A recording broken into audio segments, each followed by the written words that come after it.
La pâtisserie, c'est avant tout une histoire de goût, de saveur et d'émotion.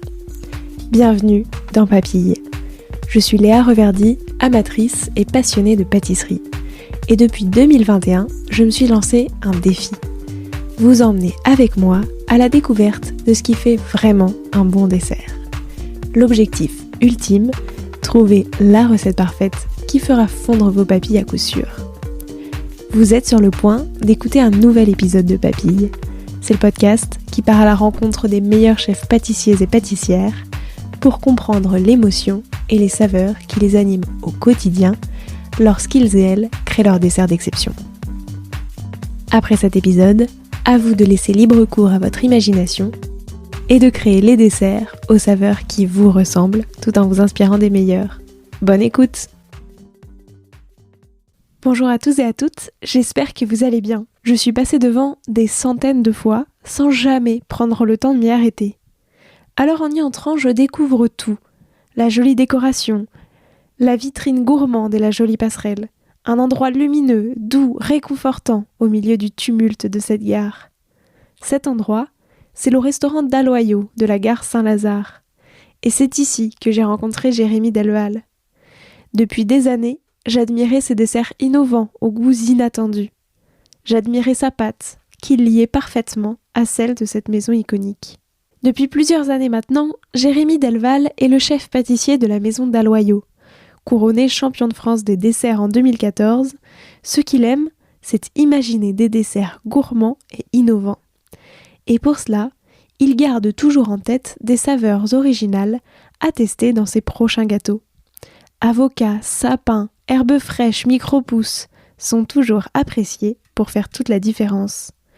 Une rencontre et un épisode que j'ai adoré et que je suis très heureuse de vous faire découvrir aujourd'hui. Au menu de cet épisode, travailler et créer dans une maison emblématique, aussi classique que visionnaire, son dessert à l'avocat qui a largement marqué les esprits, et enfin les concours pâtissiers entre coaching et dessert du championnat de France et compagnie. Bonne écoute! Bonjour. Comment vas-tu? Très bien. Je suis super contente d'être ici. J'étais jamais venue en plus dans ce lieu en particulier. Donc, c'est Très belle adresse à Saint-Lazare. à Saint-Lazare, qui est la passerelle Eugénie. Et pour la petite histoire, parce qu'il y a une histoire autour de cette passerelle, c'était la passerelle que prenait l'impératrice, il me semble, Eugénie, pour aller de la gare à son hôtel particulier. Et elle traversait cette passerelle, paraîtrait-il qu'elle a été créée pour elle. D'accord. Mais effectivement, du coup, il y a vraiment que le restaurant sur cette passerelle. Exactement. Mais c'est super joli. En plus, du coup, ça fait une jolie vue en plus sur. Ouais, sur qui est plutôt la gare, agréable quoi. parce que tout est vitré et c'est aussi agréable l'été que l'hiver parce que c'est très lumineux. Ouais, c'est vrai. Alors, pour commencer, je voulais revenir un petit peu sur ton parcours, mais vraiment au prisme des saveurs. Donc déjà, la première question que je pose à tous mes invités, c'était quoi, toi, ton dessert préféré quand t'étais petit? C'est une bonne question. Je dirais la baguette viennoise. Ok. Alors, qui n'est pas vraiment une pâtisserie, mais qui était une petite douceur sucrée que j'achetais souvent à la boulangerie sortie d'école ou quand j'allais à la boulangerie avec mes parents le week-end. Ok, c'est vraiment le côté Ouais, c'est Madeleine de Proust. plaisir, ouais, c'est ça. Voilà. Et et vraiment Madeleine de Proust, parce que c'est même en toute franchise une pâtisserie une viennoiserie que j'ai un petit peu arrêté de manger parce qu'elle était tellement bonne dans mes souvenirs que j'ai du mal à la trouver aussi bonne aujourd'hui. Ouais, tu l'as jamais retesté même avec, genre, je sais pas, la meilleure de Si, Paris il y avait un chef boulanger avec qui j'ai travaillé qui m'en a refait une et il y a eu une petite émotion quand même. Donc ouais, c'était si mes souvenirs sont bons avec Raph, si tu nous écoutes, voilà, c'était cette petite baguette viennoise aux pépites de chocolat, ouais, vrai souvenir d'enfance. C'est quoi pour toi le dessert parfait pour finir un repas le dimanche midi? Plutôt quelque chose de frais, voire même glacé et plutôt fruité. Ok. J'ai pas vraiment de dessert que j'aime manger. Au contraire, j'aime bien plutôt essayer des choses et plutôt la découverte. Mais frais, Frais, ouais. Frais fruité, c'est une vraie préférence et pas toujours facile à trouver ou à se procurer, mais les desserts glacés, ouais, j'aime beaucoup ça. Ou en tout cas, finir même par une bonne boule de sorbet citron, c'est des choses que j'aime beaucoup. Est-ce qu'il y a une saveur qui t'évoque Dalloyau? Ah oui, facile.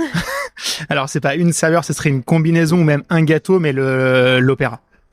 Vraie création d'Aloyo en 1955, gâteau iconique de la maison où je trouve personnellement qu'il y a rien à rajouter ou à enlever, c'est que tellement il est iconique. Donc ouais, cette signature-là, ce serait vraiment le côté chocolat café. Est-ce que ça, t'avais l'habitude d'en faire autant avant de... Non, même pas. C'est pas une recette que j'ai eu l'habitude de faire ou que je connaissais et du coup vraie découverte. Et quoi mieux que découvrir l'original ou en tout cas Ouais. apprendre. Beaucoup de gens sont passés et donc du coup dans le métier, ouais, il y a une vraie histoire pour beaucoup de personnes autour de Dalloyo. Et du coup, toi, qu'est-ce qui t'a fait sauter le pas? Bah moi j'avais plutôt une histoire dans le métier tout autour de l'hôtellerie-restauration et c'était un peu de découvrir la boutique et le traiteur et c'est une maison pour laquelle je me suis attaché parce que ça fait presque 10 ans, ça fera 10 ans l'année prochaine donc une vraie belle histoire autour de cette maison, il y a plein de choses, grande maison de gastronomie par la taille mais aussi par les diversités qu'on peut y trouver. Le lundi, je peux faire une réception top VIP de 50 personnes. Le mercredi, le gâteau de la Saint-Valentin. Et la semaine d'après, une réception de 3000 personnes. Donc voilà, les jours se suivent et se ressemblent pas du tout. Et ça, c'est vraiment ce que j'aime dans le métier. J'ai plein de questions là-dessus et notamment, je trouve sur en fait à quel point on peut créer, tu vois, quand on vient, quand on est dans une maison comme ça, parce que du coup, il y a quand même, comme tu le disais, toute une histoire derrière et du coup, il y a certains, enfin, voilà, à quel point est-ce que tu peux créer des choses? Avant ça, j'ai juste une toute petite question qui est, c'était quoi les saveurs de ta première création, qui nous aidera peut-être justement à comprendre ensuite Oh, les saveurs de la première création. la première dont tu te souviennes. J'ai pas une très bonne mémoire pour ça. Je suis plutôt quelqu'un qui vit dans le futur que dans le passé. Et j'avoue que les souvenirs du passé comme ça. Il y en a tellement eu. Et c'est l'avantage des inconvénients, mais c'est qu'on arrive à faire plusieurs créations en même temps chez Dalloyo. Ouais. Et c'est plutôt dur. Non, là, j'avoue que ça me revient pas du tout. Et la dernière, du coup. Et la dernière, ouais, on va dire celle qui est en cours là, parce que sans trahir un secret, on enregistre à quelques jours de Noël. Ouais. Donc la dernière, on va dire vraie création, c'est un peu la bûche de Noël et qui cette année n'est pas une bûche, qui est une charlotte de Noël. Voilà, il y avait eu envie de faire un petit peu autre chose parce que c'est vrai que la bûche, il y a plein de choses qui sont faites diverses et variées. Et cette année, on a pris la décision de faire un gâteau de Noël qui est une charlotte. Et ça, c'est un peu la dernière création avec la galette. C'est pour le métier de pâtissier boutique, c'est un vrai moment important. Les fêtes de fin d'année. Et dans les fêtes de fin d'année, j'englobe la bûche et la galette. Ouais. Et c'est vraiment, en plus, des moments de l'année, on va dire qu'on a la chance d'avoir une belle couverture médiatique. Donc, ça engendre plein de choses, beaucoup plus, on va dire, de réflexion, ou en tout cas prendre le temps de faire les choses. Et voilà, c'est un peu les dernières petites créations, là, plutôt fier de ces 2 dernières choses.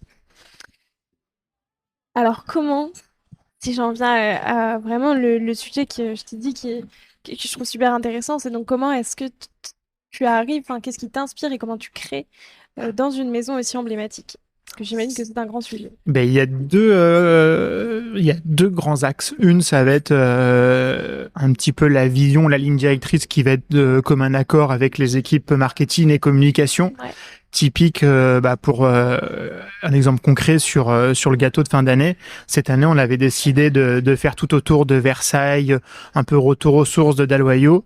Et puis c'est des échanges, brainstorming et un peu des moments avec les équipes de pâtisserie, avec le chef et le sous-chef de production, les équipes marketing. J'essaye de faire un peu le lien, trouver des idées.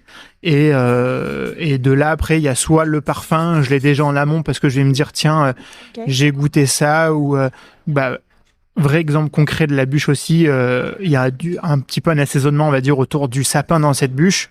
C'est des choses que j'ai goûtées il y a plusieurs années autour du bourgeon de sapin. Et je m'étais dit, il faut que je fasse un truc avec. J'ai trouvé un super fournisseur qui me fait ça, mais il me dit, ouais, par contre, écoute, le bourgeon de sapin, c'est pas la saison. Moment où tu monteras les bûches, ça sera plus la saison.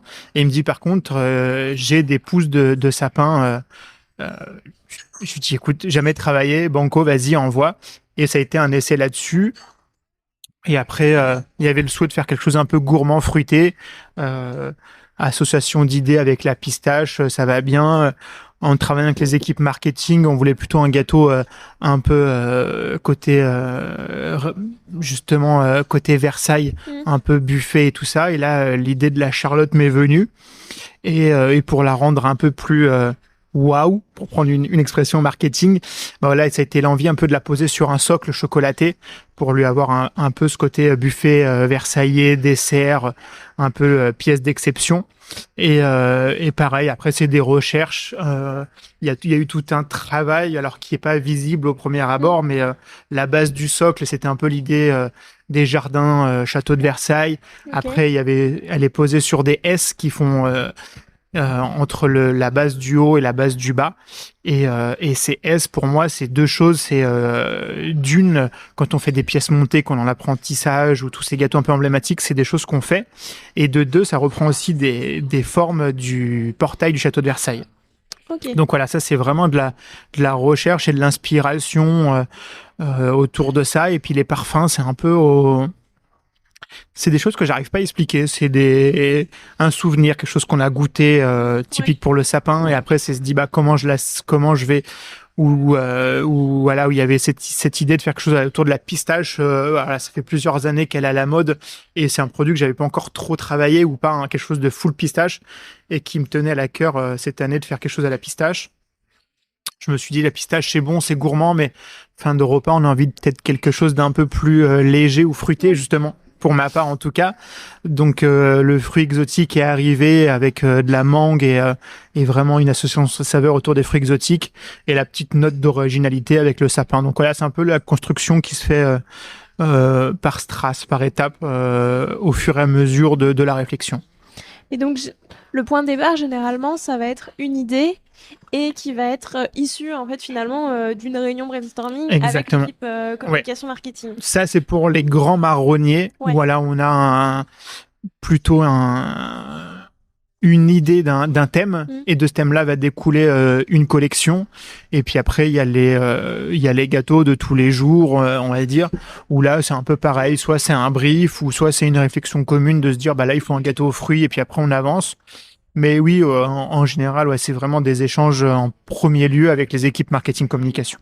Et finalement, je pense que doit y avoir aussi un côté où ça apporte du coup une autre vision d'un autre métier et donc ça peut aussi nourrir toi un peu tes inspirations en te disant voilà c'est un regard complètement neuf et qui est pas pâtissier. Non, et justement ou des fois et alors il y a un côté un peu bizarre mais des fois, je trouve ça presque plus intéressant d'aller dans des endroits que je maîtrise pas ou un thème que je vais pas aimer au premier abord et en me disant vas-y, on va aller un peu plus loin et justement je vais trouver des idées autour de ça parce que ça nous fait grandir que toujours être dans sa petite zone de confort et ça c'est plutôt quelque chose d'intéressant effectivement. Est-ce que tu as des exemples sur ça, un thème où de prime abord t'étais pas forcément 100% convaincu et puis finalement Non, parce que après j'arrive plutôt vite à m'y intéresser et du coup à créer ce défi. Donc, je n'ai pas d'exemple. Il y avait... qu'est-ce qu'il y a eu après, ça a été soit pour des marques aussi. Ça marche aussi quand on a des partenariats avec des marques qu'on ne connaît pas et du coup, on va chercher. Il y a eu aussi un thème autour des dinosaures où au premier abord, je me suis dit qu'on avait fait ça pour Pâques il y a plusieurs années où je me suis dit... les dinosaures, comment je vais travailler, j'y connais rien du tout. Et du coup, voilà, on se trouve à faire des recherches ou des choses comme ça. Typiquement pour Versailles, c'est quelque chose que je maîtrisais pas spécialement plus que ça. Et du coup, on cherche plutôt sur le château de Versailles, l'histoire, à trouver des similitudes entre le portail du château de Versailles et les S qu'on a pu faire en nougatine en apprentissage. Donc, c'est pas forcément que je vais pas aimer, mais des choses que je vais pas connaître. Ouais, c'est ça. Donc finalement, il y a aussi le côté, du coup, t'apprends beau et ça te permet de te renseigner sur un sujet et qui sont vraiment très enrichissants.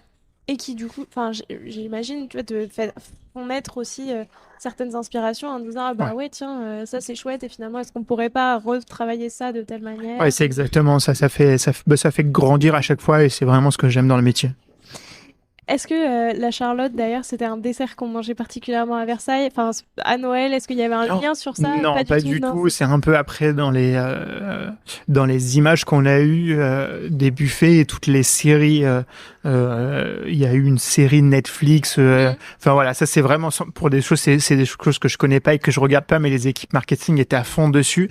Et il y avait, je me rappelle de cette photo, une grande table dressée justement avec des gâteaux un peu hauts et tout ça. Et assez vite, ça m'a fait penser à la Charlotte. Ok. Mais voilà, c'était des nouvelles séries Netflix, donc rien à voir avec le passé. Et ça serait mentir que dire qu'à l'époque, il y avait une Charlotte sur la table. Euh, Mais c'est rigolo en plus la Charlotte parce que je trouve que finalement c'est un dessert que on voit peu en version, tu vois, dessert vraiment de fête, enfin créé ouais, spécifiquement pour Noël, enfin pour une occasion aussi spécifique. ouais, Je trouve c'était un petit clin d'œil. Et puis de retrouver dans la volonté de faire la Charlotte, il y avait vraiment de retrouver un peu cette Charlotte un peu classique, parce que qui est un gâteau justement un peu haut et Ouais. presque un peu majestueux, et du coup qui se prête plutôt bien à Noël, je trouve. Oui, c'est vrai. Mais en fait, tu vois, c'est ça. Je trouve que finalement, quand on y pense, c'est un dessert très majestueux, un truc, enfin, tu vois, quelque Ouais, chose ouais, de très beau, emblématique, qui effectivement fait très royal, Versailles, ça va très bien. Mais je trouve que, tu vois, c'est vrai que finalement, je trouve dans l'imaginaire, de prime abord, tu vois, la Charlotte, ça fait plutôt dessert que tu peux faire comme ça, en plus, en famille. oui, Enfin, c'est tu vois, ça. Ouais, ça fait pas il y a les forcément. deux côtés, et Ouais. c'est vrai que selon comment on l'apporte, et c'est pour ça que ça y fait beaucoup aussi, c'est qu'elle soit posée sur son socle en chocolat assez haut, qui lui apporte encore plus quelque chose d'un peu majestueux.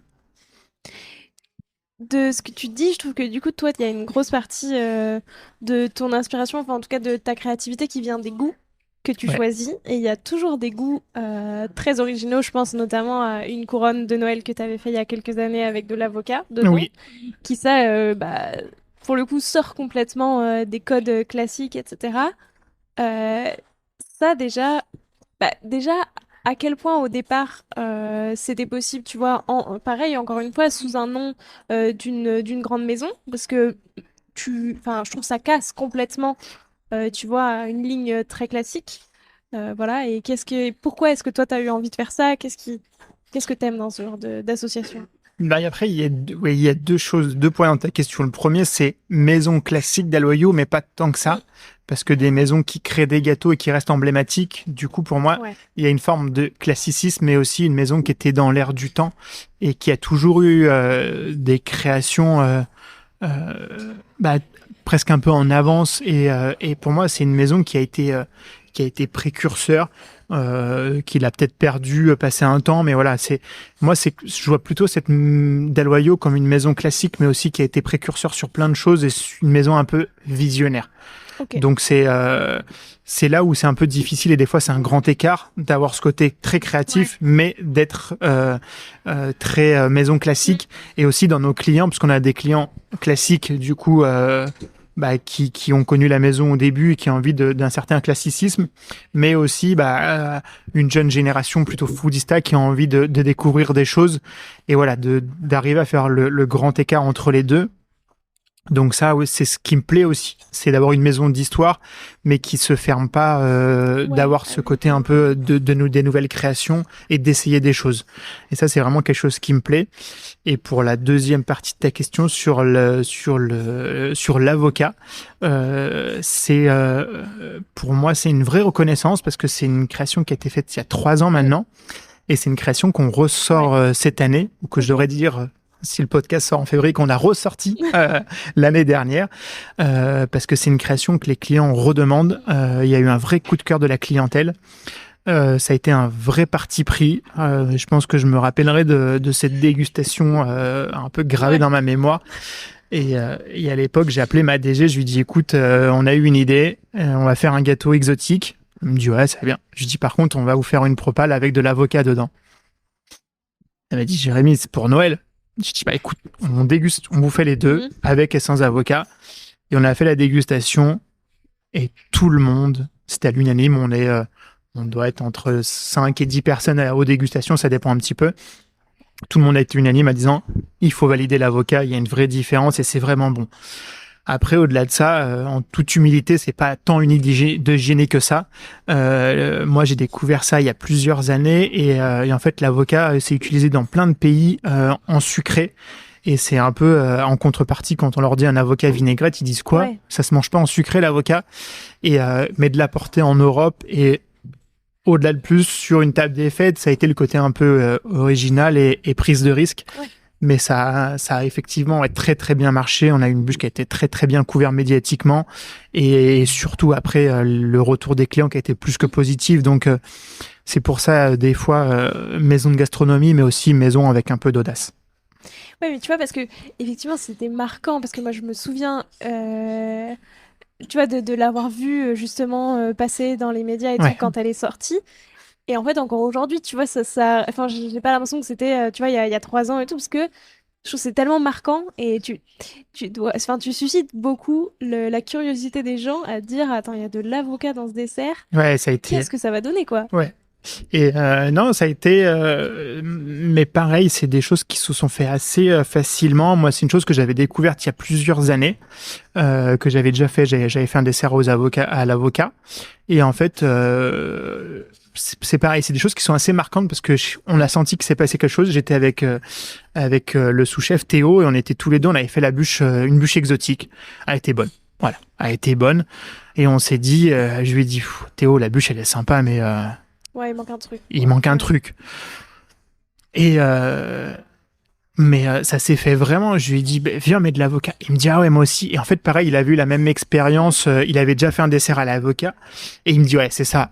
Et donc, du coup, on a fait le truc, mais ça a été. C'est pareil, des fois, on fait des. Je suis pas une personne qui fait beaucoup d'essais. Pour moi, au bout de 2, 3 fois, si ça marche pas, j'arrête parce que c'est la vie, ça marche pas et je passe à autre chose.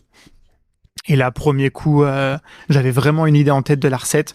Et pour le coup, ça a marché premier coup. Donc, on a fait le montage. Après, il y a eu des petits essais de réglage. Mais en plus, c'est une recette vraiment simple. C'est avocat mixé, un peu de sucre roux et jus de citron et fruits de la passion. Donc, il n'y a pas... je voulais vraiment ce côté guacamole sucré. Ouais. Et en fait, l'avocat, vu qu'il est très gras, il n'y a pas besoin de plus, il n'y a pas besoin de rajouter de gélifiant, de crème fouettée, des choses comme ça. Ça a été vraiment un peu la richesse de la simplicité. Et ça fait partie des recettes qui ont marqué les esprits et d'où c'est encore plus valorisant pour moi aujourd'hui. Voilà, c'est qu'il n'y a pas beaucoup de bûches. Il y a les bûches création qu'on fait tous les ans. C'est rare qu'elles reviennent, voire ça n'arrive jamais. Et c'est la seule bûche qu'on a fait 3 années d'affilée, en plus des bûches création. Donc, ouais, entre guillemets, petite victoire personnelle ou recette plutôt aujourd'hui dans mes recettes coup de cœur et que j'essaye de décliner. Bah, clairement, tu vois, je trouve qu'il y a à la fois, tu vois, se dire qu'elle revient et tout, mais je trouve même, tu vois, de se dire qu'en fait, dans l'esprit des gens, elle est toujours là, tu vois, des années plus tard, parce que tu te dis, en fait, elle a tellement marqué les esprits que... Et ça, je pense que quand on est pâtissier, c'est Ouais, une c'est vraie le plus bel reconnaissance d'avoir des gens qui plébiscitent un dessert, parce qu'un dessert, on peut l'aimer ou pas l'aimer, et ça, libre à chacun. Mais qu'on l'aime et qu'on demande à ce qu'il revienne, il y a rien de plus valorisant. Ouais, c'est clair. Et alors après, sur les goûts, donc, tu vois, là, il y a l'avocat. Effectivement, tu vois, tu m'as dit, j'ai rien inventé, ça se fait, mais oui, mais c'est vrai qu'en Europe, c'est quand même peu commun. Ouais. Et il y a plein d'autres choses. Enfin, tu parlais tout à l'heure du bourgeon de sapin. C'est pareil, ça se fait de plus en plus, mais ça reste encore Ouais, assez minoritaire. et en fait, c'est des choses qui se font, et c'est pour ça que je pense que on fait des métiers où c'est important d'avoir une ouverture d'esprit, de goûter des choses, d'aller voir les gens, d'échanger. Bon, aujourd'hui, c'est vrai que c'est une chose que j'avais découvert sur un concours où j'avais aidé quelqu'un sur un concours et en fait c'était resté vraiment dans un coin de ma tête Ok. et je me suis dit ça c'était vraiment sympa de la façon dont il avait travaillé mais un peu compliqué sur une pâtisserie boutique Ouais. et du coup voilà, c'est des idées où des fois ça va mettre 6 mois, 1 an, 2 ans, 3 ans. Et là, ça a été après une rencontre avec un fournisseur qui m'a dit, tiens, je fais du sapin. Et Ouais.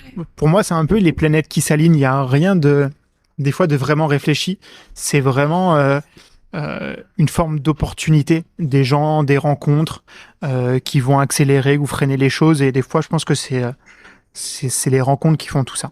Et là, le sapin en est la preuve parce que c'est vraiment une idée de quand c'était dans un coin de ma tête.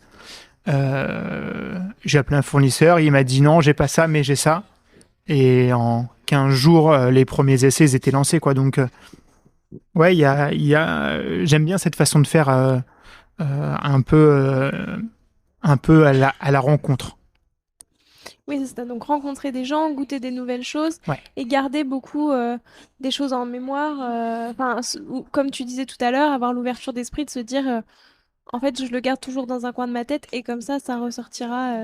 ouais, Ça ressortira. ouais, c'est vraiment ça et c'est pour ça que moi j'aime bien euh, goûter des choses et découvrir des choses et ça avait été vraiment c'était le dessert d'Anthony Chénios pour le championnat de France.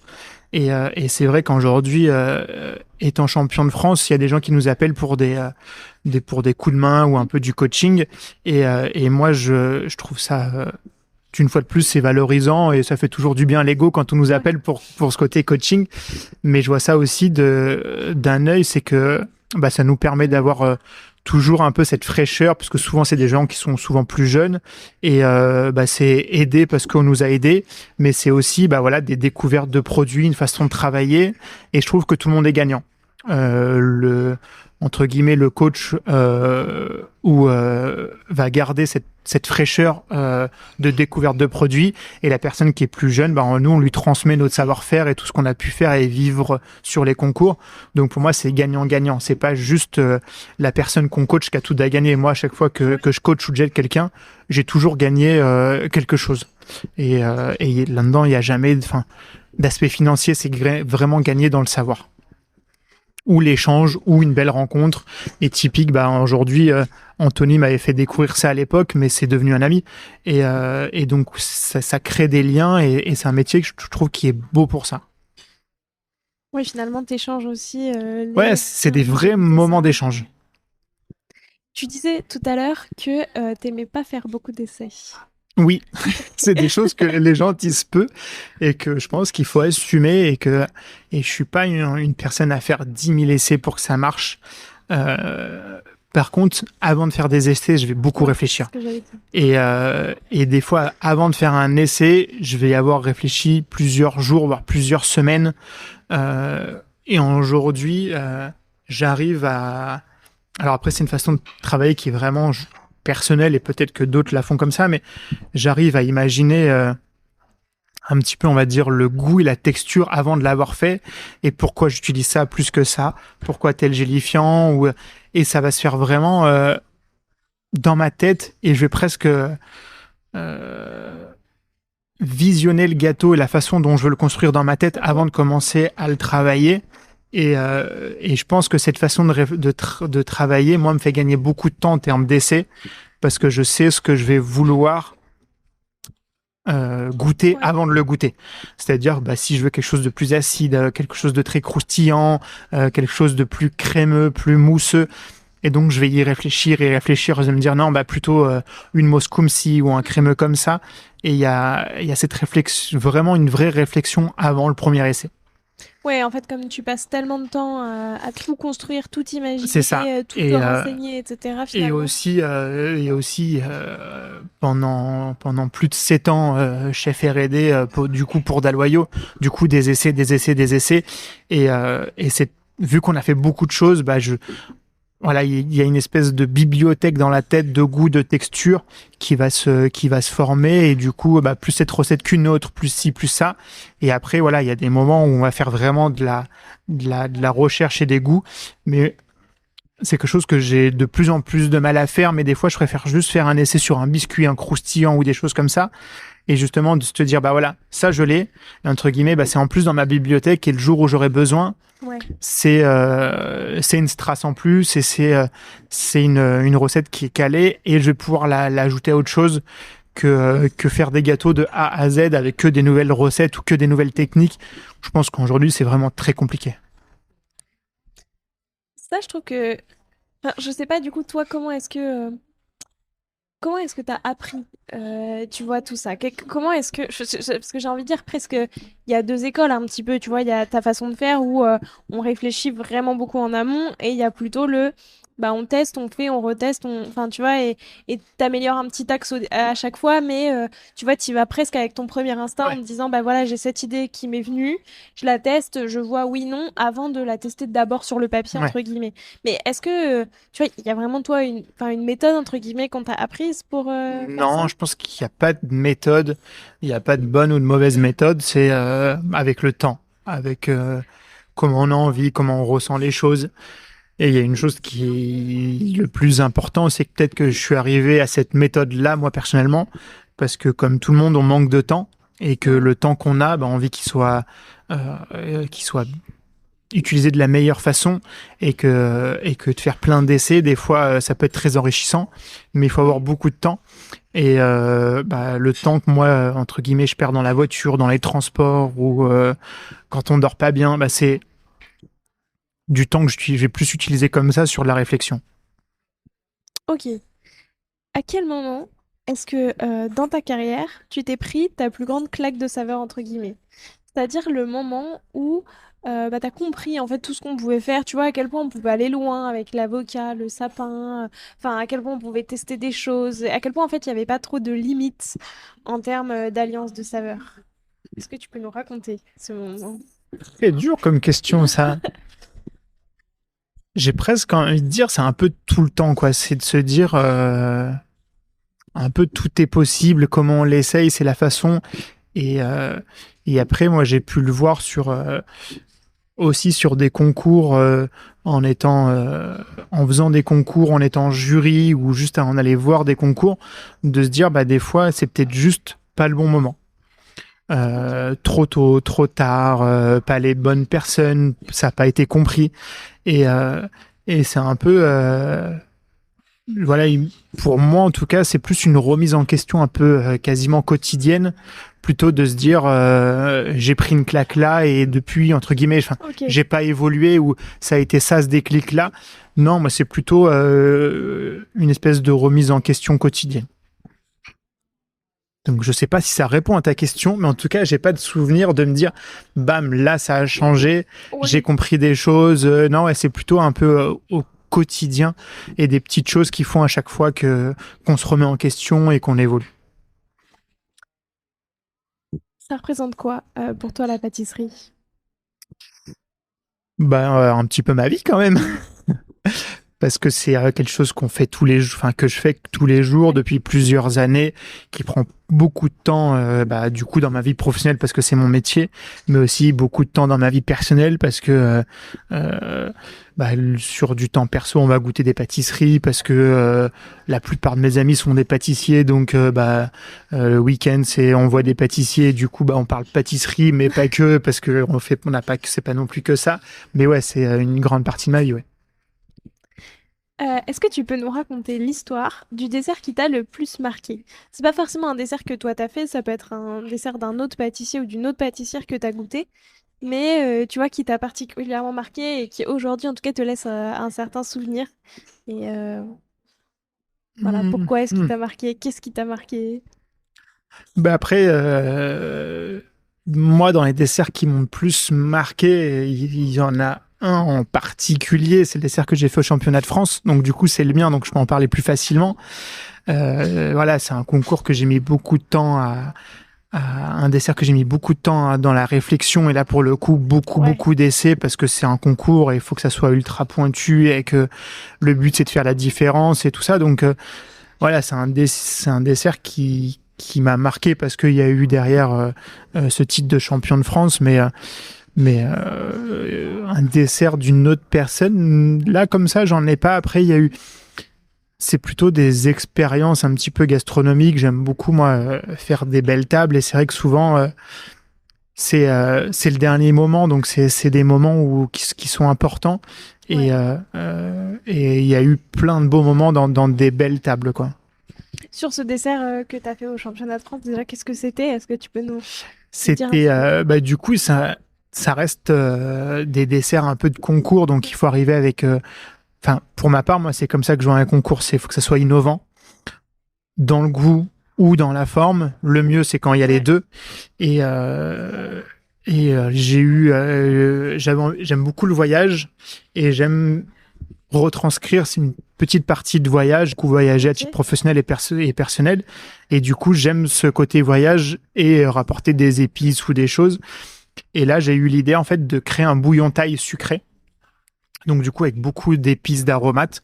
Et avec ce bouillon thaï sucré, j'ai poché une pomme Granny Smith dedans. Je l'ai légèrement épaissi pour avoir un jus un peu consistant. Je l'ai travaillé en siphon, pareil avec la Granny Smith, et le tout était rafraîchi avec un sorbet pitaya, donc fruit du dragon et citron vert, pour avoir quelque chose de très frais et acidulé. Mais voilà, c'était vraiment un peu une ode au voyage, être un peu en Asie avec, il y avait de la baie de Sancho, la feuille de citronnier, de la citronnelle, un peu d'épices. Donc voilà, c'était vraiment quelque chose de très très parfumé et vraiment justement sur ce côté très frais que je disais tout à l'heure avec j'avais pris le parti pris d'avoir une entre guillemets une grosse quenelle de sorbet dessus, très frais, très acidulé. Donc voilà, c'est un dessert que j'aurais aimé manger et je l'ai fait un peu d'une façon un peu personnelle et parce qu'il faut prendre des partis pris et je me suis dit bah autant qu'il me plaise à moi pour que ça puisse plaire aux autres et ouais, donc du coup ça a été un dessert un peu marquant parce que beaucoup de travail dessus et puis quand on est comme ça un beau concours qu'on finit premier, ça peut être que des bons souvenirs. Oui, forcément. À l'origine, toi, quand tu étais enfant, tu avais envie d'être pâtissier? C'était déjà un métier que tu avais envie de faire? Ouais, c'est un vrai. Alors des fois, ça peut être un peu stéréotypé ou très marketing, mais pour ma part, c'est vraiment vrai souvenir de mes deux grand-mères très très bonnes cuisinières où j'ai vraiment des photos à 4-5 ans où je faisais des gâteaux avec elles, la cuisine avec elles. Donc, enfin, voilà, depuis vraiment tout petit, une vraie passion et pâtissier pas forcément, c'était vraiment cuisinier parce que pâtissier c'est un métier qui était pas forcément connu. Qui a été connu des années après. Pour ma part, c'est dans le lycée hôtelier. J'ai commencé par la cuisine. Voilà, je me suis découvert que c'était fait pour moi. Et encore j'étais encore un peu jeune. J'avais tout juste 18 ans. Et une fois que j'ai été diplômé, et je me suis dit, pourquoi pas rajouter une corde à mon arc en plus et découvrir la pâtisserie. Et donc du coup, je l'ai fait une première partie, mon diplôme en boutique. Et du coup, ça m'a beaucoup plu, mais il me manquait quand même le côté un peu cuisiné, le service et tout ça. Et après, donc du coup, première expérience professionnelle en pâtissier de restaurant. Et là, voilà, on a lié la cuisine et la pâtisserie, et depuis, j'ai pas arrêté. Je dis ça parce que je trouve que effectivement, dans tes desserts, il y a beaucoup. Et en fait, tu dis, genre, pour moi, un dessert, il faut de la fraîcheur. Et en fait, c'est vrai que je trouve dans tes desserts, on retrouve quand même beaucoup ce côté agrumes, fruits exotiques, etc., qui ont vraiment ce côté fraîcheur. Ouais, j'aime beaucoup ça et le côté cuisiné, épices. J'essaie toujours qu'il y ait une petite note d'épices ou un petit, voilà, le petit truc en plus qui va faire, c'est vraiment un peu cette ode au voyage ou un souvenir soit personnel ou une épice que j'ai découvert, mais c'est vrai que j'aime beaucoup ça. Oui, qu'un dessert fasse voyager. Ouais, c'est vraiment, il y a vraiment ce côté-là. C'est quoi, toi, l'ingrédient que tu adores travailler, plus que les autres, et celui dont, clairement, tu pourrais pas te passer? C'est une épice, c'est la vanille. Mais c'est clairement, aujourd'hui, je pense que 80% de mes créations, il y a de la vanille. Et quelle vanille en particulier? Toutes les vanilles, mais un petit souvenir quand même. Enfin, pour le coup, j'y ai vécu, c'est la vanille Tahiti, parce qu'il y a ce souvenir. Ouais. Et, cette odeur, un parfum vraiment particulier. Et après, c'est une vanille qui est assez onéreuse, donc on peut pas mettre partout. Mais voilà, à chaque fois que je gratte une gousse de vanille de Tahiti, il y a un vrai souvenir, une vraie émotion là-dedans. Et aujourd'hui, c'est vrai que on va pas se mentir, on essaye de se calmer un petit peu sur la vanille parce que c'est un produit qui a un vrai coût. Mais sinon, pour moi, j'en mettrais partout. Il n'y a pas un produit pour moi qui va pas avec la vanille. Et est-ce que on crée mieux, mais est-ce que est-ce que ça donne des créations que toi, à chaque fois, tu trouves meilleures quand t'as un vrai souvenir derrière? Là, par exemple, tu disais la vanille de Tahiti. Moi, j'aime bien en particulier parce que ça va m'évoquer plein de choses. Ouais. Est-ce que ça t'aide, ça, à faire des créations, soit qui sont plus faciles à faire, entre guillemets, enfin, tu vois, ou qui aboutissent plus facilement, soit, enfin, tu vois, est-ce que ou c'est des plus toi, c'est des créations que tu portes plus dans ton cœur parce que toi, elles te rappellent un souvenir. Enfin, est-ce qu'il y a quelque chose en lien avec ça? Non, pas forcément. Ça va être vraiment au coup par coup et des fois ça peut être un souvenir qui va aller super vite et du coup on va travailler très vite dessus où on part d'une feuille blanche entre guillemets où il y a vraiment pas d'idée de souvenir de voyage mais qui va aller tout aussi vite. Il y a vraiment pas de règle là-dessus. Ok. Et est-ce qu'au contraire, du coup, sur les ingrédients, est-ce qu'il y a un ingrédient qui te donne pas mal de fil à retordre et pas que t'aimes pas, mais qui est plus compliqué à appréhender et tu vois où t'as pu potentiellement te mettre soit du temps, soit toujours pas avoir trouvé la vraie bonne manière de le travailler pour lui rendre parfaitement hommage. Il y a un ingrédient mais que je travaille quasiment pas, c'est la mandarine. Ouais. Et pour le coup,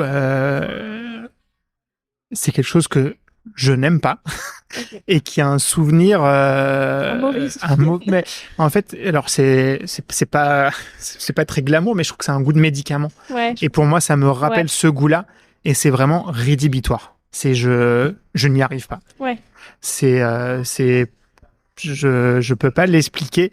Ça a vraiment alors mais même une très bonne mandarine ou quoi, c'est pour moi c'est lié au médicament, au souvenir.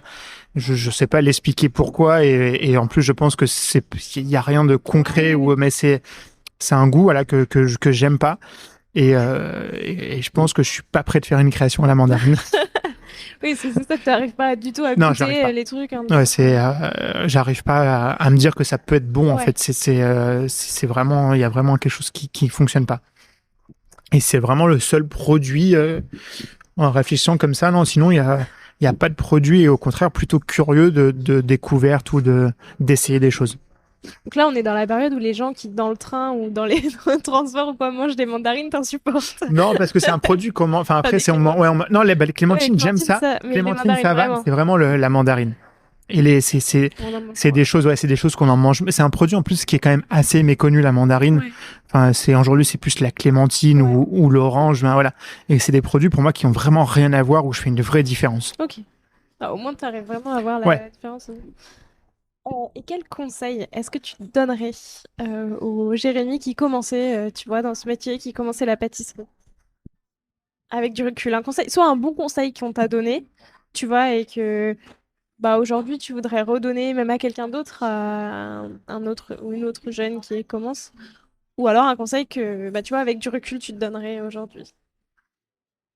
Bon, c'est qu'il faut jamais rien lâcher. C'est aujourd'hui, je pense que rien n'est acquis et qu'il faut toujours, enfin, derrière du travail, il y aura toujours des récompenses et qu'il faut travailler, travailler, travailler.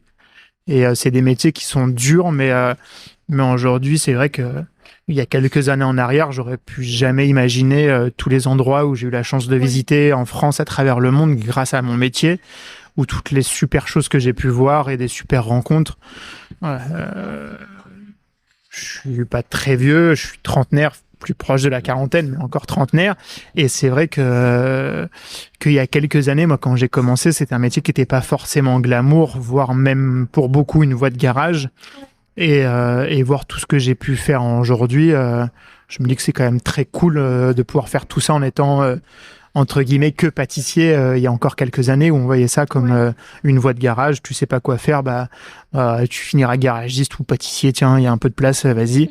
Et, euh, et aujourd'hui, je me dis que c'est quand même quelque chose de plutôt cool d'être pâtissier, c'est assez surprenant. Ah, surtout qu'effectivement l'image a beaucoup changé autour de Ouais. tout ça et ouais, c'est quand même très très aujourd'hui beaucoup plus mis en valeur, en Ouais. avant et Ouais, c'est un métier qui est devenu médiatique ouais. et c'est quelque chose que j'ai pu découvrir et qui est plutôt agréable d'être dans les magazines, de passer à la télé et tout. Mais à l'époque, moi, je faisais ça parce que J'aurais ça me jamais pu imaginer. ouais, jamais imaginé que j'aurais fait des directs à la télé, Ouais. d'être dans des super magazines, mais autant gastronomiques que des magazines Mm. féminins, d'avoir la chance de voyager au Japon, à Hong Kong, à Dubaï. Enfin, ça n'existait pas quoi. À l'époque, c'était Ouais. tu finiras pâtissier, tu feras des éclairs au café, au chocolat toute ta vie, puis voilà quoi. Donc c'est plutôt très très cool et je me dis bah ouais, c'était quand même le choix était pas si mauvais. Merci beaucoup. Maintenant, je te propose de te prêter au jeu du questionnaire de Proust des saveurs. Déjà, si toi, t'étais des desserts, tu serais lequel? Bah le dessert de champion de France, facile. C'est quoi la dernière saveur que t'as découverte et aimée? La dernière saveur que j'ai découverte. Ah ben, j'ai eu la chance de découvrir, alors c'est pas une, c'est plusieurs, mais c'est tout ce qui est herbe et micro-pousses avec un fournisseur avec qui on travaille qui s'appelle Champercher, qui est une ferme en biodynamie et en hygroponie. En fait, c'est des fermes urbaines. Et en fait, ils m'ont fait découvrir plein de micro-pousses, des herbes. Et j'ai redécouvert des parfums d'herbes très fraîches, vraiment fraîchement cueillies. Et plein de micro-pousses très, très sympas. Et des goûts, justement, avec ce côté très frais et quelque chose de un peu herbacé que j'aime beaucoup. Donc ça, tu le gardes en mémoire Ouais, pour ça la c'est, prochaine ouais, fois. il y a 2-3 Il est petites rentré dans herbes la très case. sympas, ouais. Est-ce qu'il y a un dessert d'un autre pâtissier ou d'une autre pâtissière que tu aurais aimé avoir créé? Dans le sens où quand tu l'as vu, tu t'es dit, waouh, j'adore l'idée, j'aurais bien aimé y penser. Ah, s'il y a un dessert où je me rappelle quand je l'ai mangé, où je l'ai mangé, c'était le Paris-Brest de la pâtisserie des rêves, qui était une vraie grosse claque parce que au-delà de la forme qui changeait et tout, il y avait un cœur de praliné. Alors Ouais. aujourd'hui, c'est entre guillemets tout le monde le fait, c'est cool et tout. À l'époque, c'était les premiers. Mm. Et je m'en rappellerai, j'ai croqué dedans et genre ça a coulé. Je me suis dit, qu'est-ce qui se passe? Et ouais, donc du coup, vrai, là, on se dit, ouais, là, il y a quand même, c'était une très très belle création et entre guillemets qui était juste un Paris-Brest. Donc comme quoi, avec même les Ouais, un classiques dessert de la classique, pâtisserie ouais. française, on peut faire plein de belles choses. Et ça, c'était ouais, vraiment un des desserts où je garderai un des plus beaux souvenirs. C'est quoi ton péché mignon?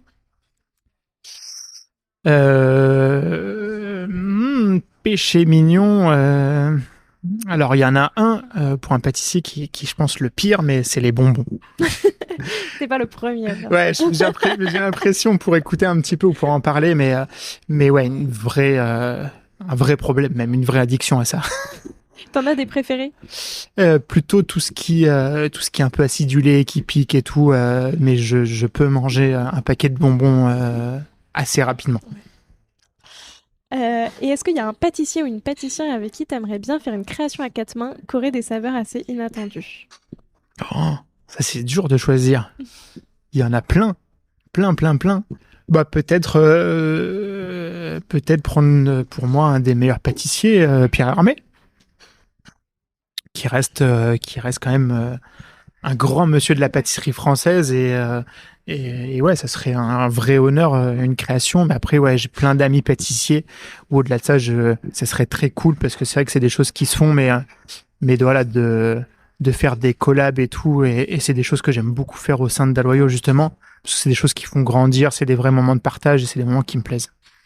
En plus, comme tu disais tout à l'heure, avec le côté échange de Ouais, chacun apporte le tien, j'ai goûté ça, on pourrait essayer avec ça. Et une autre façon aussi de créer, tu vois, se confronter à quelqu'un qui réfléchit différemment et te dire ah ouais, j'aime bien cette idée. Enfin, je trouve que tu vas toujours ouais, plus c'est ça. loin Oui, quand tu... exactement. Ouais, moi, c'est des choses que j'adore faire et que je fais beaucoup chez Dalloyau. Et pour le coup, sur des projets, on me laisse assez libre. Justement, c'est toutes ces collabs. Et c'est enrichissant, mais de travailler avec un street artiste, de travailler avec une marque de mode, de travailler avec des gens divers et variés, et on se rend compte qu'on trouve toujours des points communs, des Ouais. similitudes, des façons de réfléchir, des façons de travailler, des façons de mettre en avant un produit, mais et c'est presque des fois justement d'aller des métiers qui sont pas du tout dans la gastronomie, qui sont encore plus enrichissants. Et maintenant, j'ai 5 dernières questions. Bon, ça là va être facile, mais plutôt vanille ou chocolat? Vanille, J'aurais dû dire vanille ou agrumes. vanille, Herbe ou épice? les deux, pas trop dur. Est-ce qu'il y en a une en particulier? Non, herbes fraîches, j'aime vraiment tout. Et autant dans la cuisine que dans la pâtisserie, j'adore quand je cuisine basilic, persil, ciboulette, vraiment ce côté herbe fraîche. Et dans la pâtisserie, pareil. Charlotte ou macaron? Difficile. Et en fait, je vais dire macaron parce qu'on fait très très bon macaron tout le temps chez Dalboyo. Noël ou Pâques? À Noël. Et enfin, justement, ton dessert, le hors-piste ou le pétale agrumes? Ouais, le hors-piste. Le hors-piste parce qu'il a quand même le pétale agrumes, très bon dessert et très frais et tout, mais le hors-piste a eu tellement de succès que ça serait pas de le respecter. Ah oui. Bah écoute, merci beaucoup. Merci. J'ai beaucoup aimé cette discussion. Je demande à tous mes invités un petit défi pâtissier à me lancer et à lancer à tous les auditeurs et auditrices qui voudraient le refaire. Quel défi est-ce que tu peux nous lancer? Ça peut être un dessert à goûter, un ingrédient à tester, enfin ce que tu veux. C'est de pas hésiter. On parlait justement d'herbes fraîches et en ce moment, c'est vrai que j'aime beaucoup ça et j'en mets beaucoup dans les pâtisseries et c'est, n'hésitez pas à mettre de travailler les herbes dans les pâtisseries parce que ça change tout et c'est plutôt facile. Et le petit conseil, c'est des fois, vous embêtez pas à faire des infusions, plein de choses, c'est juste mixer à froid. Et tu parlais tout à l'heure du pétale agrumes et justement, c'est pas mal d'essais de fait dessus et le crémeux, en fait, on fait un crémeux aux agrumes. Et après, on mixe la verveine, on la laisse dedans. Et c'est vraiment l'idée un peu du pesto en cuisine, de garder l'herbe. Et voilà, donc mettez des épices, mettez des herbes fraîches, ça change tout. Qui est-ce que tu veux qu'il soit le prochain ou la prochaine à passer derrière ce micro? Oh là là, c'est dur aussi. On en a parlé tout à l'heure, Anthony Chéniose. Là, je l'avais rencontré déjà. Déjà rencontré. Ouais. Un autre ami du championnat de France, Cyril Gaïdela, qui a ouvert une boulangerie à Neuilly et très bon ami et super professionnel. Écoute, parfait. Merci beaucoup. Et merci beaucoup pour tout cet échange, pour tout ton temps, pour tout ce que tu nous as dit. Je te laisse le mot de la fin. Est-ce qu'il y a quelque chose que tu voudrais ajouter pour clore cet épisode? Merci. Merci à toi d'être venu. Et puis merci à tous les gens qui ont écouté. J'espère que cet épisode vous a plu. Et moi, je vous dis à la semaine prochaine en compagnie d'Émilie Gérardi. Prenez soin de vous. Alors, quel sera votre prochain dessert? Merci d'avoir écouté cet épisode jusqu'au bout. S'il vous a plu, n'hésitez pas à le partager aux gourmands qui vous entourent. Et pour continuer la discussion, rendez-vous sur Instagram @LéaRVRD. Et si vous voulez soutenir Papille, 2 choses. La première, notez l'épisode 5 étoiles sur Apple Podcast et Spotify et laissez un commentaire délicieux. La deuxième, vous rendre sur papillepodcast.com, sans oublier le S de Papille, et vous abonner à la newsletter pour être prévenu de la sortie des prochains épisodes. À très bientôt!